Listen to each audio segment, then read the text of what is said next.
Om Ajnanatimirandasya Jnananjanashalakaya Chakshurunmilitam Yena Tasmai Shri Gurave Namaha. Nama Om Vishnupadaya Krishna Presthaya Bhutale Srimate Bhaktivedanta Swamin Niti Namine. Namaste Saraswate Deve Gauravani Pracharine Nirvishesha Shunyavadi Paschatya Deshatarine. Jaya Shri Krishna Chaitanya Prabhu Nityananda Shri Advaita Gadadhara Srivasadi Gaura Bhakta Vrinda. Hare Krishna Krishna Krishna Hare Hare Hare Rama Rama Rama Hare Hare. Om Namo Bhagavate Vasudevaya.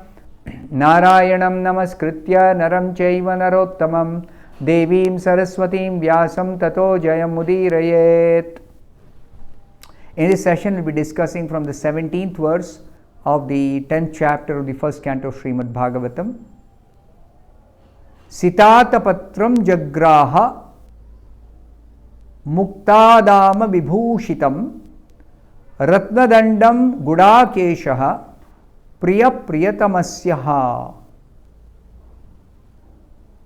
The meaning of this verse is, at that time, Arjuna, the great warrior and conqueror of sleep, who is the intimate friend of the most beloved Supreme Lord Krishna, took up an umbrella which had a handle of jewels and was embroidered with lace and pearls.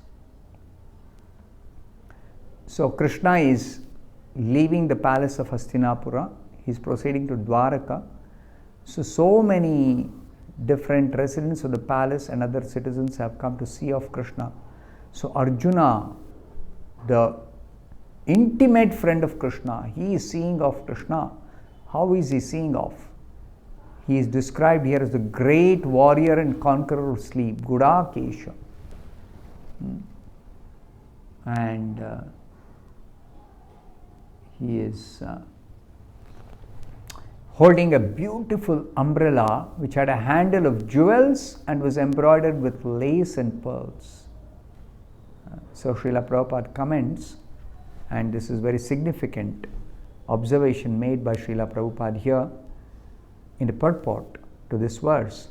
Gold, jewels, pearls and valuable stones were used in the luxurious royal ceremonies in those days, of course. They are all nature's gifts and are produced by the hills, oceans, etc. by the order of the Lord, when man does not waste his valuable time in producing unwanted things in the name of necessities. Here's a contrast between the civilization that was prevailing 5,000 years back and nowadays, in the name of necessity, so many unwanted things are produced in factories, mass produced, and people are busy improving upon this mass production, artificial things, not exactly nature's gift. So contrast this, the nature's gifts that were utilized about 5,000 years back and what we are producing in the name of advancement of civilization. So Prabhupada says, by so-called development of industrial enterprises, they are now using pots of gatta parcha instead of metals like gold, silver, brass and copper. Formerly, people used to use metals for making pots or kitchenware, gold, silver or brass or copper, all precious, valuable, nice metals. But now what are people using? Some material, plastic-like material, gatta parcha. Of course, this is not so commonly understood nowadays, but during Prabhupada's time, it is said gatta parcha they used to use because that is cheaper and it is accessible to more people. So all the metal ware is vanished or gradually vanishing, or affordable only by rich people. Now they don't even have brass and copper vessels. Forget about silver and gold.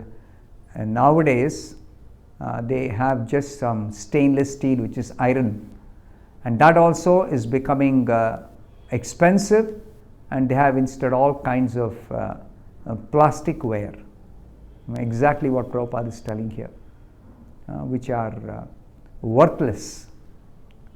And Prabhupada also says they are using margarine instead of purified butter. Nobody can afford pure butter or pure ghee, which is not even easily available, because only the adulterated substitutes are available. That is what is described as margarine. And they even say that pure ghee does not have trans fat.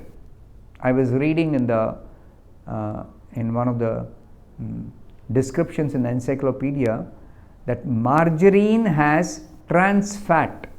Purified ghee has no trans fat. So purified ghee, pure ghee, is a healthy alternative to margarine.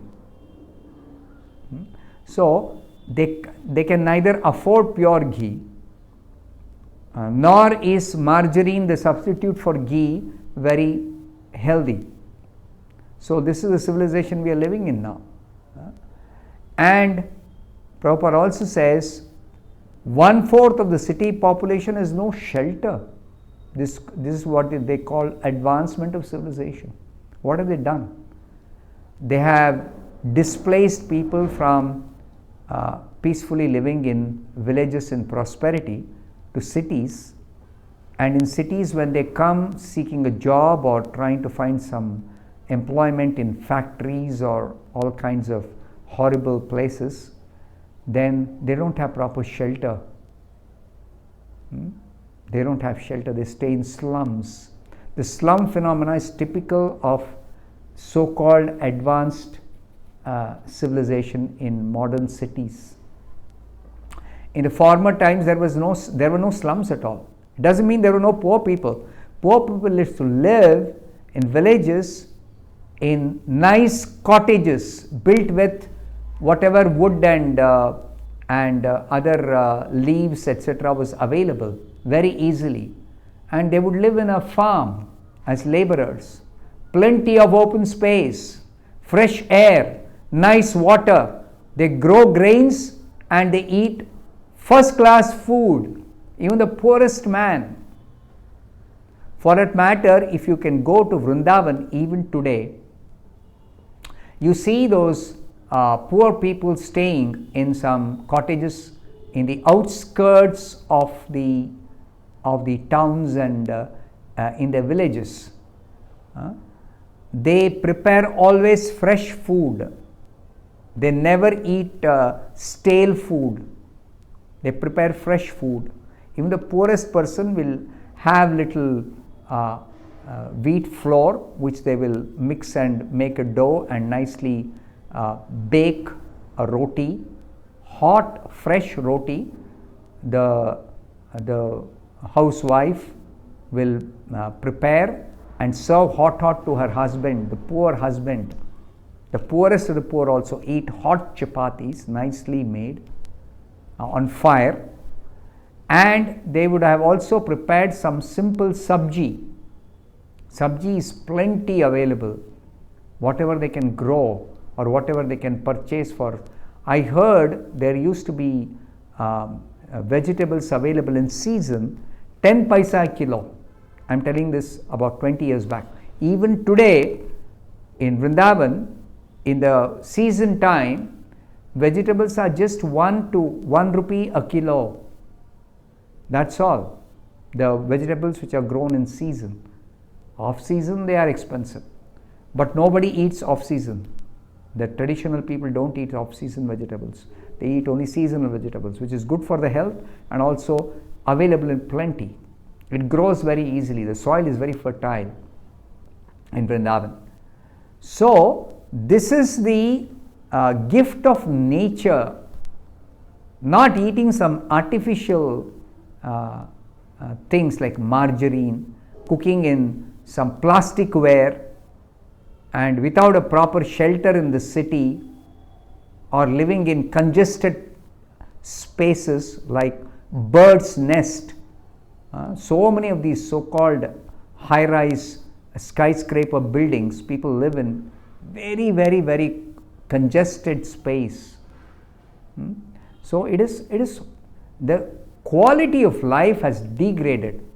This cannot be denied, and this is what Srila Prabhupada is pointing out. People should learn to live by nature's gifts. And how is it that the nature's gifts are becoming so very scarce? So Prabhupada explains elsewhere, the basic principle of economic development is centered on land and cows. The necessities of human society are food grains, fruits, milk, minerals, clothing, wood, etc. And these are supplied. How are these supplied? Prabhupada explains, during the regime of Maharaj Yudhishthira, all over the world there were regulated rainfalls. Very, very important point. Rainfalls are not in the control of human beings. They are regulated by the heavenly king Indradeva, and he is a servant of the Supreme Lord Krishna. So when the king and the citizens obey the Supreme Lord Krishna, then under the king's administration there will be regulated rainfalls all over the planet Earth. And these rains are the causes of varieties of production on the land. Plenty of grains, plenty of vegetables, plenty of fruits. Not only do regulated rains help ample production of grains and fruits, but when they combine with astronomical influences, there is ample production of valuable stones and jewels and pearls. See, this is also dependent on nature. You cannot manufacture valuable stones, precious stones like diamond and rubies and pearls. You cannot manufacture that. That is produced by nature under certain favorable conditions, and that is explained here by Prabhupada. Regulated rainfall combined with astronomical influences result in ample production of valuable stones and pearls. So, if there is enough milk, enough grains, enough fruits, enough cotton, enough silk, people can lead a happy and healthy and prosperous life peacefully, and actually cultivate Krishna consciousness rather than work like donkeys for getting some very little artificial produce by paying huge amounts of money, which doesn't anyway have value. What kind of civilization is this? So Prabhupada is suggesting that we return to land and cows and lead a Krishna conscious life. So then there will be plenty of supply by the order of the Supreme Lord by material nature. We cannot order nature to produce, but the nature will produce because nature is controlled by Krishna. Maya Dhyakshena Prakriti Suyate Sacharacharam. And nature will produce plenty when we please the Supreme Lord by engaging in devotional service and living a harmonious life in harmony with nature, not exploiting nature, killing poor animals, poisoning the soil by putting all kinds of chemicals into the soil. No, that's not the way. So, human beings should actually depend on the production of material nature by following dharma and by shifting from dependence on factories and artificial production, anartha, to natural produce of land and cows and regulated rainfall and plenty of all these supplies by nature under the order of the Supreme Lord. So this is the advice we get from Srila Prabhupada in this particular purport. So I'll stop here. Thank you very much. Hare Krishna.